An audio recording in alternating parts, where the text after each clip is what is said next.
You're listening to the Sisters-in-Laws podcast, a faith-based podcast that spotlights Black women who replace silence with storytelling around pregnancy and infant loss and infertility.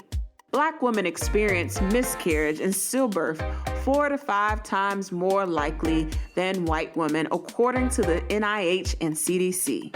Whether you've experienced a miscarriage, infant loss, stillbirth, are trying to conceive, or have an infertility diagnosis, you will learn about resources and strategies to heal, gain clarity, peace, hope, and find an empowering path forward after loss.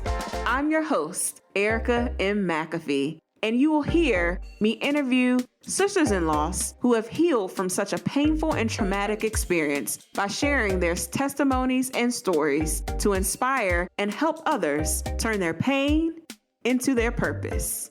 Now let's get started. Welcome to episode 214 of the Sisters-in-Laws podcast. Have you heard of the term myomectomy? Myomectomy is the preferred fibroid treatment for women who want to become pregnant, and it is the surgical removal of fibroids from the uterus. Today's guest experienced infertility and gave birth to her stillborn son at 28 weeks. Kima Tozay was diagnosed with fibroids and endured a myomectomy surgery to remove her fibroids. She explored in vitro fertilization, or IVF, that was unsuccessful, but was able to get pregnant twice, an early twin pregnancy loss and a 28-week stillbirth due to preeclampsia. In this episode, Kima shares how she knows how to help advocate for other people who've experienced infertility and pregnancy and infant loss, and how she's keeping her son Jaxson's memory alive by spreading awareness about maternal and infant mortality in communities of color. We also discuss our next steps on her journey to motherhood. That includes fostering to adopt. This episode is for you to listen to if you experienced a stillbirth or fibroids and have considered a myomectomy to remove them. This episode is for you to listen to if you've ever considered fostering to adopt as an option to grow your family. Here is Kima Tozay. Well, welcome, Kima, to the podcast. Thank you. Thank you for having me today. Yes, so I'd like to begin with you sharing about yourself and what you do. Yeah. Well, I'm a bereaved mom of 3 angels. I am married, so I'm a wife, I'm a sister, I'm an auntie. I'm also a military veteran. I'm a military therapist and social worker. I see myself as being a maternal health advocate and, pregnancy and loss advocate. I'm also a certified grief counselor specialist. A little bit about my background. I'm originally from Bronx, New York. And I've been living in Washington State for 20 years or so. And the military brought me to Washington State. And, outside of social work with the military, I have been involved in a lot of other nonprofit organizations. I'm on the board of directors for Return to Zero Hope, and just really trying to be more involved in the PALE community to give back and to help people who've been kind of in, having to experience loss and knowing the struggles of that. Absolutely. And we all have a story. So I would love for you to share your story, your journey to motherhood and your lost story with us. Well, I feel like my motherhood journey has been it feels very long.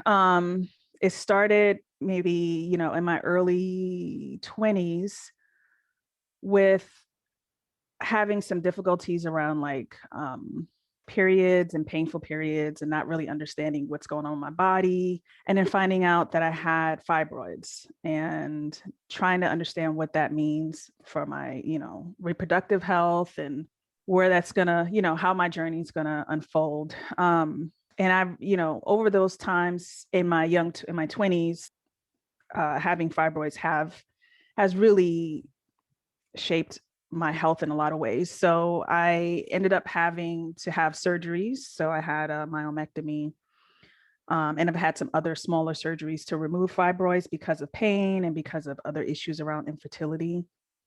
And so that kind of like starts kind of my journey.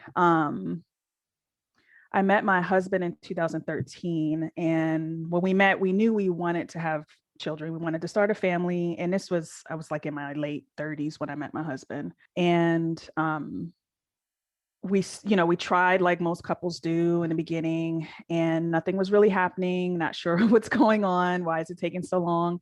And almost a year into it, then we did conceive naturally. And then I miscarried. So we conceived twins, and I miscarried early on, about 11 weeks, and didn't really understand like what happened. Like, why did I miscarry? It just happened. One day, started having pain. Next minute, I'm in the hospital. They tell me, go home. You're miscarrying. There's nothing we could do for you. I go home, and then I had like a really, really painful experience where I was bedridden for several days during the miscarriage. And after that, my husband and I sort of talked more about like how we want to move forward. It was devastating. And, I decided to sort of figure out what's going on with my fibroids. So going to see specialists and things like that led me down to seeing also a reproductive endocrinologist to figure out why we weren't getting pregnant. Like we were, but what was going on with my body. And so that's why I discovered that I had fibroids, but I had a lot of them.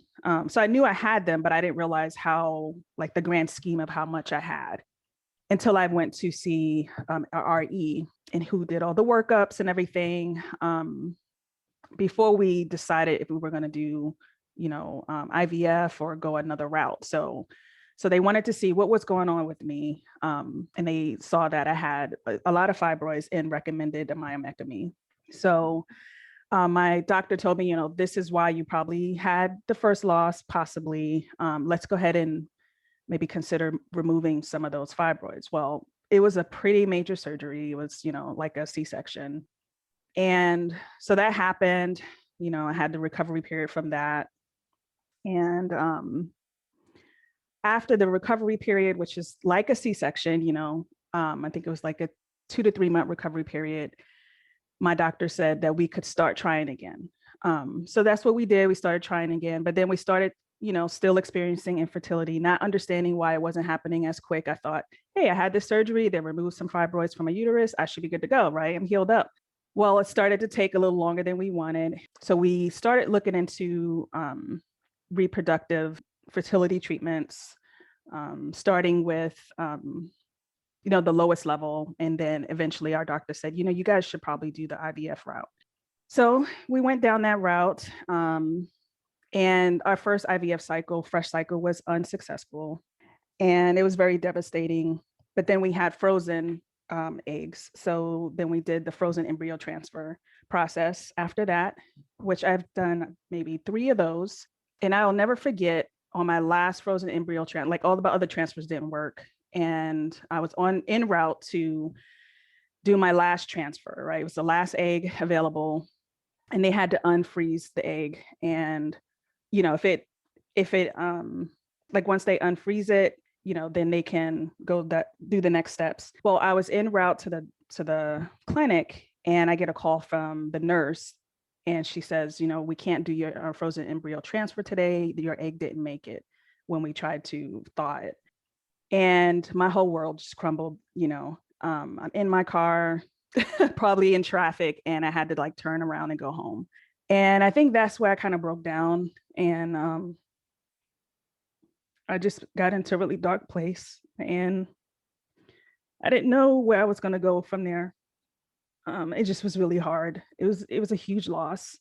And it took maybe, I think, a couple months before I decided, talking to my husband, I just said, let's try something different. Let's try to get out of like this, out of the healthcare system type thing, and do something like acupuncture, or try something outside of the conventional way of doing things. Because I tried acupuncture for other things and it was helpful. So, after getting my self-esteem back and feeling more confident to try again, naturally, we did 3 months of acupuncture on a weekly basis with a fertility acupuncturist.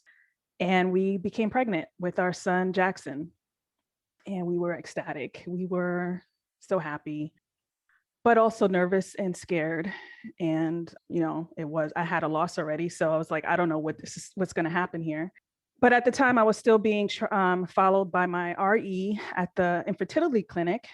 So when I told her, hey, we're pregnant naturally, she was like, oh my God, what happened? What did you do? And we're like, we just tried acupuncture and tried to eat healthy and exercise, and bam, it happened. And everything was going well in my pregnancy.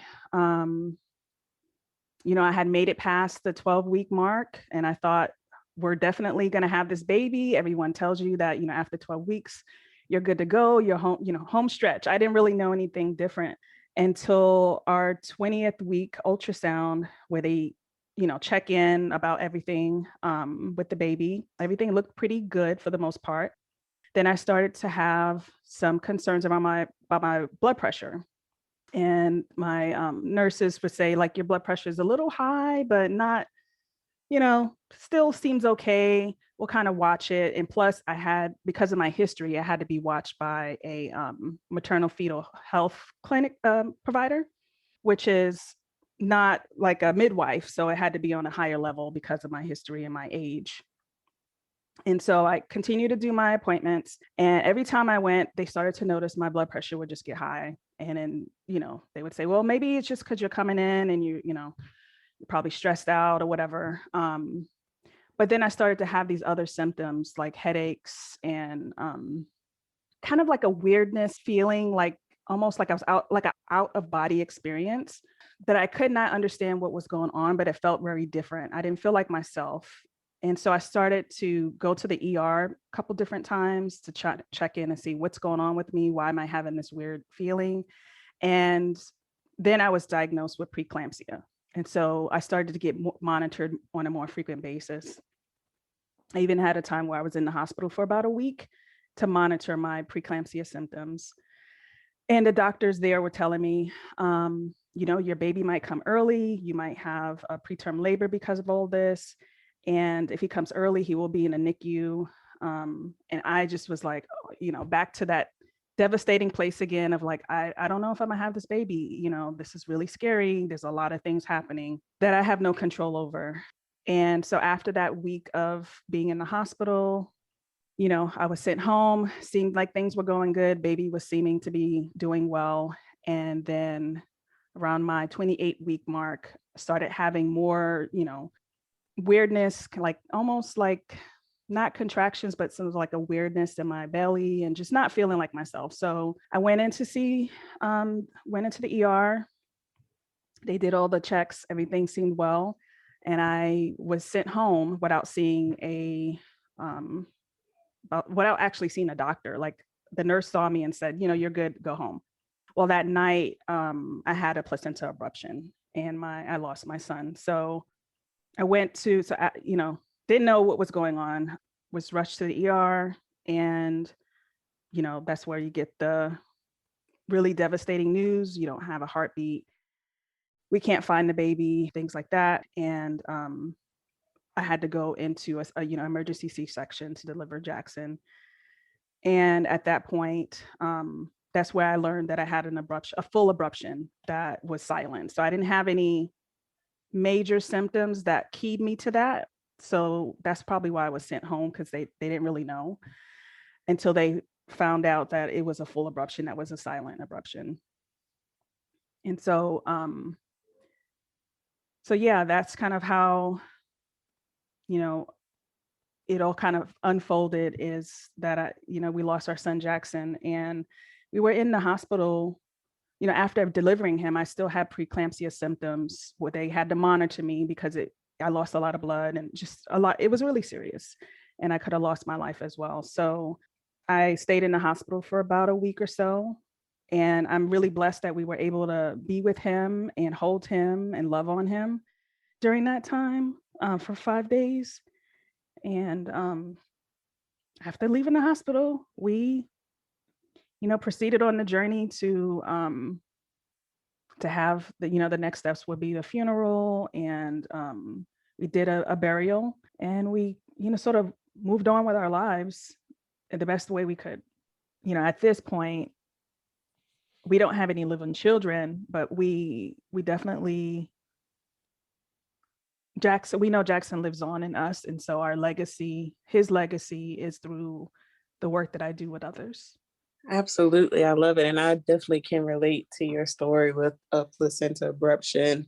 Mm-hmm. Can you share about just how you all memorialized him, your mm-hmm. funeral, where your family involved? Share with us about that process for you. Yeah, definitely. I feel like we were so blessed because we had a huge community of support. I had community within my workplace, and I had community. My family came to visit. My family's from New York, so they all flew out. Well, at least my mom and sister came out. My husband and his family were there. And so we had people just come out of the woodworks to acknowledge our loss. We had flowers. We had people come visit and give meals. It was just beautiful.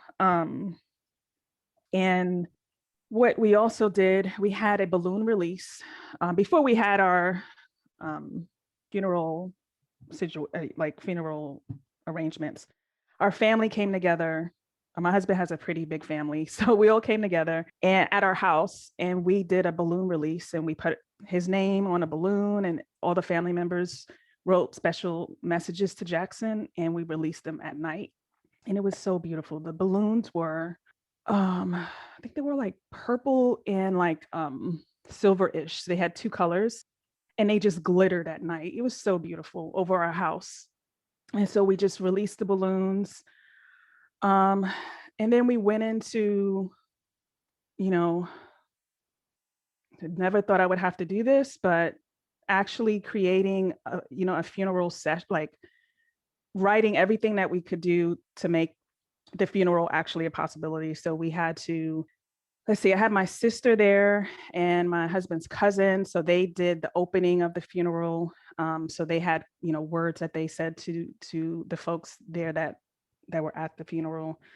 We had our Jaxson's nieces and nephews wrote poems to him. And so they came up and had like this session where they just did like poetry, and everyone had like, if they wrote a letter, they shared the letter at the ceremony. It was so beautiful. And then we had a gravesite set out for him as well.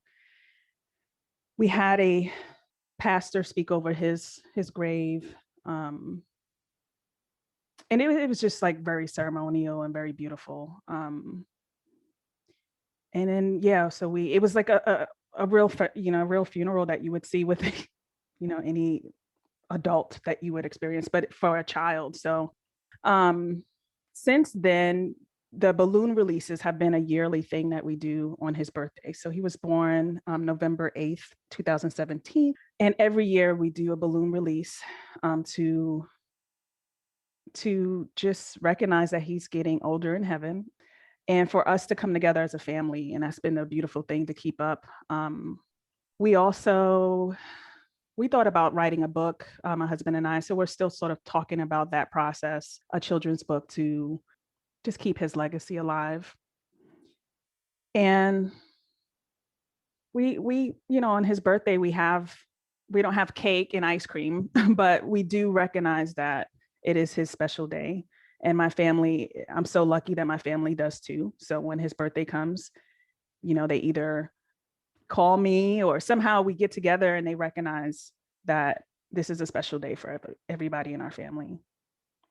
I love that. I love how you have continued to honor his legacy throughout the years, and you making an annual event. And then the other part that I love is that your entire family does the same to keep his living memory alive through the things that you all do. So I'm so happy that you shared that. I think that that gives a lot of people who are listening some opportunities that they can go back and honor their kids, their angels in a different way, every year to keep that memory going. So after the funeral, obviously, how did you all begin that grieving process, and what did that grieving and healing process look like for you, and then look like for you and your husband together as a couple?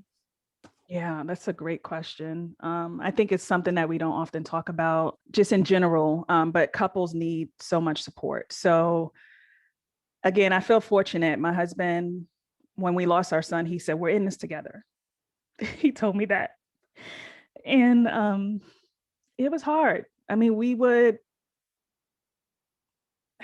I think what helped is that we talked about him, and he wanted to make sure that his family talked about him and said his name. And so that was like the message that we told our family: say his name. We want to hear about him. We love him. And we don't want it to be this weird thing, right? So they supported us. And so they said his name and they talked about him. And as a couple, we just made that a part of our lives. So we still have his picture with us in our house. We say his name if we want to.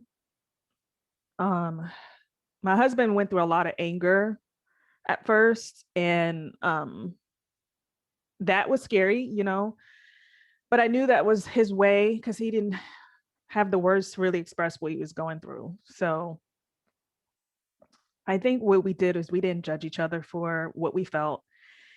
We didn't dismiss each other's feelings. We just let it be whatever it was. And we also just let people know if you couldn't understand it. I feel like we gave ourselves permission to either show up at parties, like family parties, or not. Like, we didn't judge ourselves. We just said, look, we just lost our son. We can't go to this family party today. We just can't do it. So hopefully you can understand that. And he was just my rock, and he was there for me. And he didn't make me feel bad about any feelings I might have had or things that I was going through. If I didn't want to be around certain people, it is what it is, and you have to accept it. And so I know that some may sound selfish, but it was like we gave ourselves permission to be a little selfish and just experience whatever it was that was coming up for us. He was really lucky in his job. He's in the military, and his workplace was really supportive, and that helped him as well. As a couple, we help each other by saying, we are parents. And yes, we don't have living children right now, but we do have children in heaven. And that helped us feel it helped us not feel inadequate as people, as parents without children. It helped us realize that we are valuable. We do have value still. Just because we don't have children doesn't mean that we don't have a lot to offer. And so we just sort of became partners in that. And that's what we showed the world, is that we're in this together. This is our story. And he's important to us. And that's just how it really helped us. Yes. So did you all, you mentioned that you do a lot of, in your work, grief counseling. Did you all do individual counseling or therapy and anything as a couple as you navigated grief? So we didn't do it as a couple. Well, yes and no. So I did more of a formal individual counseling. I'm a therapist, so I know like this is helpful, right? I tell my clients, be in therapy. So I did it myself. I will say what was the challenge for me is not having a therapist that understood this loss. Like, the therapist was great, but she didn't understand, like she didn't walk in this same journey. And I think there's something special about someone that can say, I've been there. So she helped me in some ways, but I needed that community of people that been there. I don't know. I just needed that. So my husband and I joined a support group, an online support group through another organization. And that helped because the moderator was someone who's been there. She had like 2 stillbirths herself. And then there were other couples who came into that meeting. And sometimes they would be the same couples from each week, and sometimes it would be new people. But that helped us feel seen. And it was virtual. So there was some safety there where you're still like in the comfort of your own home, but then you can log on and be online. So we really liked that. And it was helpful because you can see other couples going through what we were going through. And then my husband could see other fathers grieving similar to how he was grieving and not feel so alone, not feel so, feel like we had like problems. We just felt like this is a normal experience of what we're having these emotions around. It's normal to feel this way because other people are going through it too. So that was what helped us a lot. We did do an in-person support group, but at the time, I think early on we did that, but at the time there wasn't a lot of participation. So then we were just sort of trying to find the community for us so that we can feel supported and seen. And that virtual support group really helped. Since then, we have been not so much doing the virtual support group, but I have taken on more of a role of helping other moms who have lost babies by being a support person for them. And that has helped as well on this journey. Awesome. I love that. So you have helped yourself heal by really helping others, which is what I always always tell people, like, I'm not perfect at all. I'm a wounded healer as well. Like we are all on this journey. And it's definitely not a sprint, it is a marathon for sure. Yeah. So I would love for you to share any tools or resources that you've used to really help you, books, that support group that you mentioned that has really helped you navigate this journey. So I will say the day that we lost our son, so we were introduced to, let me see if I think of the name. It's Now I Lay Me Down to Sleep. So when we were in the hospital, the nurses told us about Now I Lay Me Down to Sleep, which are photographers who capture pictures of babies, stillborn babies. And so they came in, they took pictures of Jaxson, and those are pictures I'll always have. And that has been so powerful. I'm so thankful for that. So that definitely helped because I have a memory that I can always go back to. But I brought that up because I remember a book that one of the nurses gave me that I was so upset about. It was something like Empty Cradle. It was like so negative to me that I just wasn't I just wasn't in a place where I wanted to be negative about it. Like it just felt, I knew I had a major loss, but I don't know why that book to me just was a trigger. And I was like, I don't want to see this as such a bad, like negative thing. Yes, my son died and it's really bad and tragic, but I just wanted to turn that into something more transformational.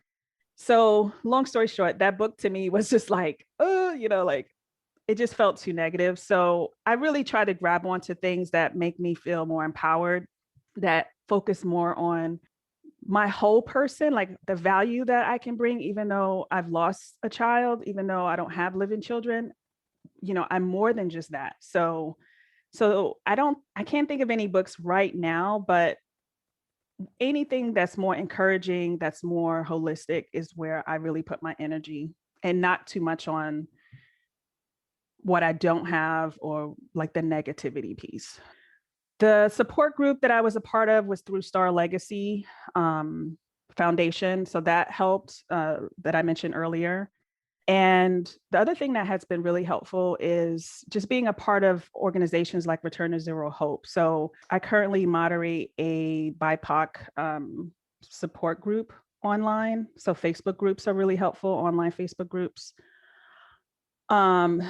And being a part of that organization and facilitating a women's support group as well for other lost parents has been really transformational for me in healing. And then one thing that I've done that I want to share, hopefully that's okay, is I created a BIPOC maternal health bill of rights. And so this is just a document that really empowers anyone who is working with their healthcare team, whether that's mental health, whether that's maternal health, to feel empowered that they have a voice, and that if something doesn't seem right or they don't feel like they're being heard, they can do something about it. My experience with my son there was some positivity, but I know there was also some negativity. There was also some issues around race and how I was treated and things that were said to me by people in my healthcare team. And I did take action, and I spoke to a victim advocate, a patient advocate, excuse me, about my experience, because I didn't want anybody else to walk into a hospital after losing a child and being told certain things that were totally inappropriate. Or even, going into the hospital and being told everything's fine, go home, and not being able to see like a specialist or a doctor, given my complicated medical history. So this Bill of Rights will help people feel empowered, or if you're working with other moms, empower them to ask those questions of their providers, empower them to seek a different opinion, if they're not getting the right answer or they're not getting enough information from their doctor or their healthcare team. So I see myself just more like an advocate, a voice for those people who are silenced and can't speak, especially with stillbirth. It's a very silencing loss. So those are the things that have really empowered me and helped in my healing journey, is helping others. Absolutely. I love it. And I'll definitely make sure that we link it so people can be able to get to it and be able to use it for themselves or for others. So I would love to leave the listeners with just some encouraging words. What encouraging words do you have for the community as they navigate their grief and healing journey, trying to conceive journey for those who may be pregnant after a loss as they continue on? Well, first I want to say, Erica, thank you for having this space. So one thing, as I was going through, like after my loss, after maybe my second year, I was starting to feel a little bit more like myself. I saw your podcast, and having a space as a Black woman has been tremendous. So I do want to thank you for the platform that you provide. I think it's so important. I want to leave listeners with this tip, or this message really, is you're not alone.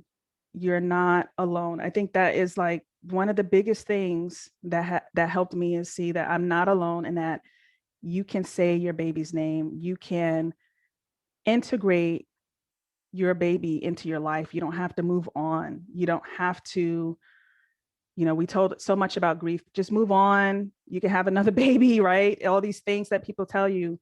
It's okay to bring your baby with you into your journey, whether that means having more children, whether that means adoption, whether that means choosing not to have a family, not to have a traditional family, or not to have children anymore. Whatever that is for you, whatever choice that is for you, it's okay to have that. And you're not alone in those choices either. I think that so much we are judged and we feel inadequate about our loss or where we're at as women. And I want women to know that you are more than your loss. I love that. You are more than your loss. Mm-hmm. So where can our listeners connect with you after this episode? Give us all the details where we can find you. Well, I don't feel like I'm big on social media, but I am. Let's see. I have a name. It's Grace Queen on social media. And a big place where you can find me is the Return to Zero Hope web page. So that's returntozerohope.org under Grieving Black Parents. Again, I'm a board member, but also really big in that organization. So there's the Bill of Rights is there as well. And there's just information about resources around grieving Black moms and dads. But again, I'm trying to really build my social media presence. I'm on LinkedIn under my first and last name. And that's just really where people can find me. Thank you so much for sharing your story. And I know that all of our listeners will definitely be blessed by you being able to share your pain. Thank you so much. Thank you for this opportunity. You're welcome. Mm-hmm.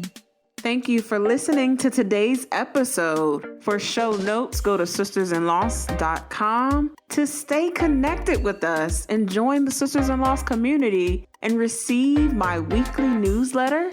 Please go to sistersinloss.com/newsletter. That is sistersinloss.com myomectomy.com/newsletter. Please rate and review this episode, and I will talk to you next week.